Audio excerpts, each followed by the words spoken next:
Fizi News 24. Média d'information en temps réel. Fizi News 24. Chombo cha habari kwa muda sahihi. Média d'information en temps réel.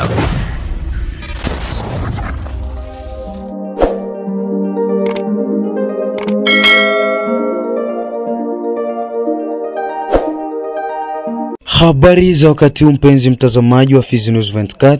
Hii ni TV yako, ni muda wewe kuweza kupata taarifa habari katika lugha tukufu la Kiswahili. Msomaji wako ni mimi Safari Almas. Tega sikio na unipe macho, karibu. Tuanzie na huko Fizi Center makao makuu ya tarafa la Fizi, ambako mtoto mmoja mwenye ukadiriwa kuwa na umri wa miaka 3 amefariki dunia baada ya kuanguka ndani ya kisima cha maji katika kata la Balolo wa Fizi Center makao makuu ya tarafa hilo. Tunajiunga na mwenzangu Grace Pascal kutoka Fizi Center ambaye ametuandalia ripoti ifuatayo. Tukio lilijitokeza mchana wa Jumatatu ya tariki 9 Juni 2025, ambapo wazazi wote wawili wa mtoto walikuwa wakijielekeza shambani. Kwake ndugu Honorable Koma, akiwa mmoja kati ya wanafamilia, alieleza yale aliyoyaona. Basi nilikuwa nikitoka shambani, nikafika nyumbani, nikawa analeta mtoto ameshakuwa kwa tabani. Basi nikafika hapo, nikamchukua mtoto, nikakimbia naye kwenda hadi hospitalini. Kufika hospitalini wakaniambia mtoto ameshafariki. Nikarudi. Mtoto hakugonjwa, bali mtoto alikwenda yeye peke kule kisimani, alikuwa na wenzake wakadumbukia kisimani. Basi ikabidi wenzake kuweza kumuokoa, ila kwenda kufika watu wazima kule wakamleta. Tukaona hakuna namna gisi ya kumtia hapa nyumbani, tukaona tufike naye kule hospitalini, ndo tukakuja naye tena. Alikufikia kwa kupata matibabu, walichukua tu ambo akatia kinywani wakapuliza, wakaniambia hapa bilishapita, kuna namna gani atia kutunza tena. Ilikuwa kama mida saa 7 hivi. Jina mtoto anaitwa Manu, miaka 3. Bona Nei Salamba ni kiongozi wa kata hilo la Balolo Fizi Center makao makuu ya tarafa, alikuwa na haya ya kueleza. Tatizo ambayo ilitokea hapa mamida ya saa 7 za mchana, ilikana na watoto walikwenda kwenye kisima cha maji, alafu watoto wao kati yao mmoja akadumbukia kwenye kisima cha maji na pakukuwa na mtu mzima, ila wakati watu walijua, walipojielekeza kwenye kisima walikuta mtoto tayari amekwisha kunywa sehemu ya maji ya kutosha. Wakamchukua huyo mtoto wakajielekeza naye hospitalini. Kwa bahati mbaya havikuwezekana, mtoto huyo akapoteza maisha kwa mamida ya saa 7 za mchana. Neno ambayo tunaweza sema kuambia watu, tusiwe na uzoefu wa kuacha watoto kwenda makazini bila kuwa na mtu mzima wa kuwalinda mamida yote ile ya mchana. Uko Baraka ni kwamba unapangwa kufanyika mwisho wa mwezi huu ukaguzi wa vyoo ndani ya viwanja vya raia katika mji wa Baraka. Ndivyo amesema kwa muda wa mji wa Baraka Bi Emerite Tabisha Mungelwa Jumatatu ya tariki 9 Juni 2025. Katika mahojiano na TV yako, Bi Emerite Tabisha Mungelwa ametoa wiki 3 ili kila raia ajenge choo kwenye kiwanja chake kabla ya kuanzishwa kwa ukaguzi huo. Bi Emerite Tabisha Mungelwa anaeleza fuatayo. Na kwa hiyo ninawatangazia tena raia yote ya kwamba tunawapatia tena inga 3 mwisho wa mwezi tariki 13 za mwezi wa 6 ni sikukuu ya Independence. Kisha tu sikukuu ya Independence tutatuma polisi, tutatuma na wazalendo wote, na service ya asenisma itaenda kukontrole wale watu wote ambao wako na manyumba na hawana vyoo. Watu wengi hawana mawese, uchafu mingi unakuta hata kwenye soko na muaveni. Watu wananyambia msashe, wanakuja kutupa mavi mubarabara. Ni kusema wale wenyewe wana mawesi ndio wanafanya hivyo. Kwa hiyo kisha Independence, ile siku Independence, kesho yake tutatuma walinzi wataenda wanafanya ile control. Huko Kilembwe ni kwamba viti pamoja na vitendea kazi vingine kuungua kwa moto. Hayo ndio matokeo ya ajali ya moto iliyounguza shule la msingi la Kalonge weekend iliyopita pa Kilembwe sekta ya Lulenge tarafani Fizi. Kwa jambo hilo mashirika ya kiraia yanaomba kwa serikali na mashirika ya kiutu kwa ajili misaada. Kwa mujibu wake Bwana Berisumbi Abdul, kiongozi wa shirika jipya la raia NDC Chumvi ya Kongo pa Lulenge, ameonyesha kuwa kuungua kwa shule hilo kunaweza kuzorotesha elimu ya watoto ndani ya sekta hiyo, kama alivyoeleza kwenye line ya simu ya TV yako. Epe Ikumba Maindombe iliungua na moto 13 ya mchana. Bahati nzuri watoto walikuwa ishatoka masomoni, ilikuwa pembezoni kidogo ndio watu wakashtukia moto umeungua hivyo. Epe Ikumba Maindombe.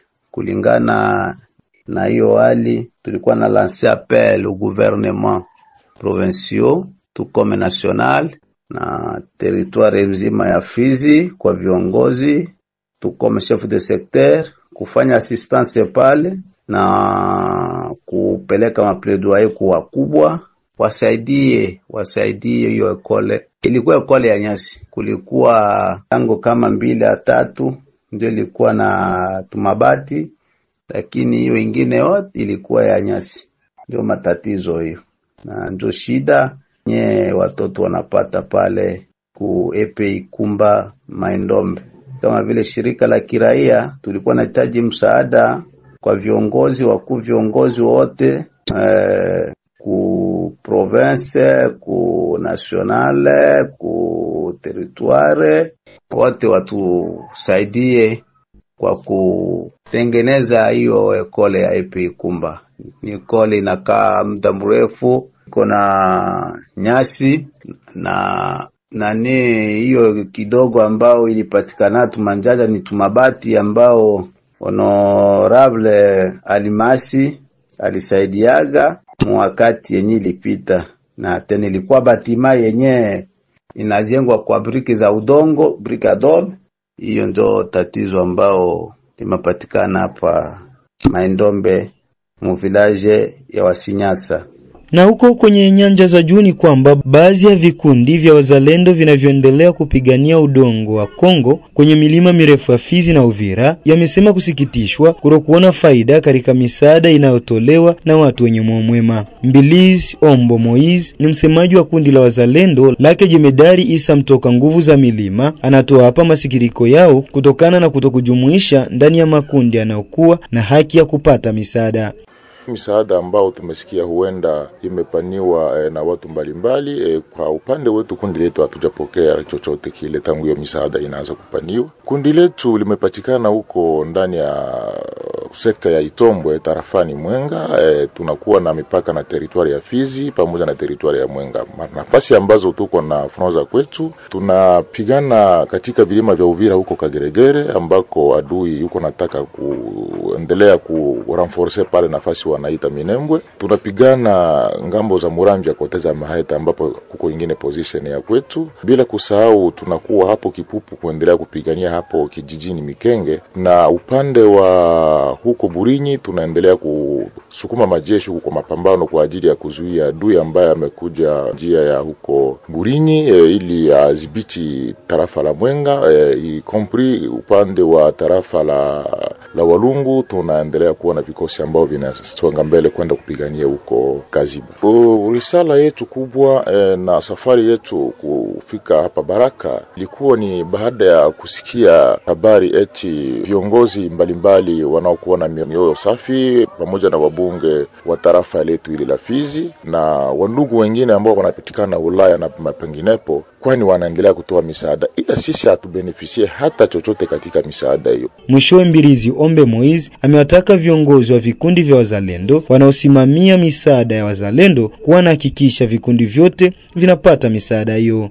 Ujumbe wetu ni kusema ya kwamba tukisema uzalendo wetu ni kupenda nchi, na wakati tunapopenda nchi ina maana kwamba zile kundi zote ambazo zinashika silaha kwa ajili ya kutetelea udongo wetu na kutetelea haki yetu, wote wawakamate kama vile watoto wao na wapate misaada sawa sawa na wengine. Hiyo kabisa ni ujumbe na risala ambao tunaoweza kusukuma, kwa sababu walio wengi utakuta wengi wanachukua hiyo misaada na vitani hawaende, na utakuta kijana yupo na shinda vitani, lakini utakuta huyu anashinda na njaa, anatembea na lipapa, anapoumia kutakuwa dawa, kupata labda vyombo na vifaa vya kazi ya kupigana inakuwa labda mtu mwenyewe ajishughulikie, na japo misaada hiyo ikanaonekana. Na hiyo ilikuwa ujumbe kubwa sana ambao tunaweza toa ili nao pia wakuwa wanakumbuka kundi ni sawa sawa na kundi lingine, na kundi zote ziwe zina benefisia hiyo misaada sawa sawa na wengine. Katika nyanja za juu upande wetu, kama tuna vizuizi njiani ambavyo huenda vinasumbua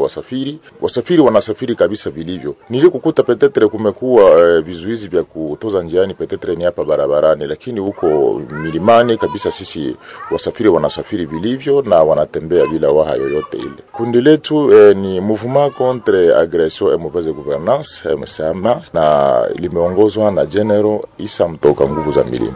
Risala yangu kwa warepresenta ambao wamepatikana huko chini ambako sisi watu wa nyanja za juu hatufiki zaidi, ni kuendelea kuonyesha kwamba umoja ni nguvu. Umoja ni nguvu, bila na mtengano ni alama mojawapo ya udhaifu. Ina maana kwetu kwanza tuwe na umoja. Umoja itatuma sisi tunakuwa na upendo. Tunapopendana itakuwa ile kawaida ambayo hayati Laurent Desire Kabila alisemaka eti muhindi moja kwa watu 100. Wakati tumekuwa na muhindi moja ambao tumegawa kwa watu 100 kujua kama kila mtu anafaa kwetu, ina maana kwamba tutakuwa na ushindi wa dhati.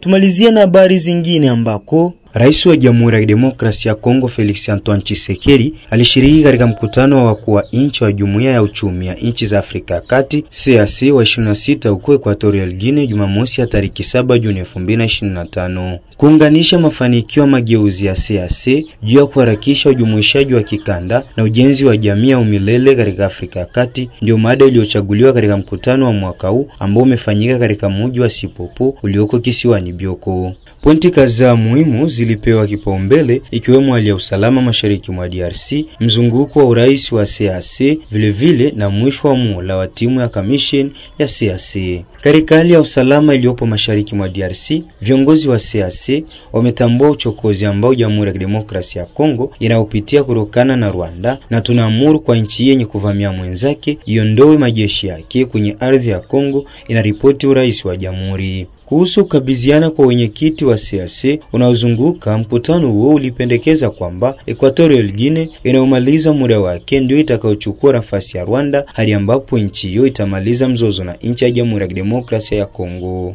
Kuhusu hatua ya mwisho inahusiana na mwisho wa muhula wa timu ya tume ya CAC, iliamua upya kwa wao kuendelea na kazi kwa muda wa miezi 3. Kufuatia mkutano huu, Rwanda ilitangaza kujiondoa kwake kwenye Jumuiya ya Uchumi ya Afrika ya Kati CAC mwishoni mwa mkutano wa kawaida wa 26 uliofanyika Malabo, nchi hiyo ikishitumu Jamhuri ya Demokrasia ya Kongo kushinikiza jumuiya ya kikanda kwa msaada wa nchi zingine wanachama. Katika taarifa rasmi, Kigali inadhibitisha kwamba haki ya Rwanda katika wenyekiti unaozunguka kama ilivyoainishwa katika kifungu cha 6 cha mkataba wa CAC ilivunjwa kwa kusudi kulazimisha udikteta wa DRC. Rwanda inakumbusha kwamba tayari imeshutumu mnamo Machi 2023 katika barua iliyoelekezwa kwa mwenyekiti katika ofisi ya Jumuiya ya Afrika kutengwa kwake na mkutano wa kawaida wa 22 wa CAC ulioandaliwa huko Kinshasa chini ya urais wa DRC. Ukimya na kutokufanya kazi uliofuata unadhibitisha kutokufaulu kwa shirika kutekeleza sheria zake, ilisema Kigali. Kutokana na hatua iliyofanyika ya kutokuipa Rwanda wenyekiti wa CAC, nchi hiyo inasema kutokuona tena umuhimu wa kubaki kwenye jumuiya hiyo. Mnamo mwezi uliopita, CAC ilitaka uondoaji wa haraka wa kikosi cha ulinzi cha Rwanda kwenye eneo la Kongo na ilisitiza msaada wake kwa michakato ya amani huko Luanda na Nairobi. Mpenzi mtazamaji wa Fizi News 24, hadi hapo ndipo tumefika mwisho wa taarifa habari katika lugha tukufu la Kiswahili. Msomaji wako ni mimi Safari Almas. Usisahau kulike, kushare na kusubscribe ili wa kwanza kupata taarifa zetu kila wakati na kwa muda sahihi. Bye bye. Fizi News 24, média d'information en temps réel. Fizi News 24, chombo cha habari kwa muda sahihi. Média d'information en temps réel.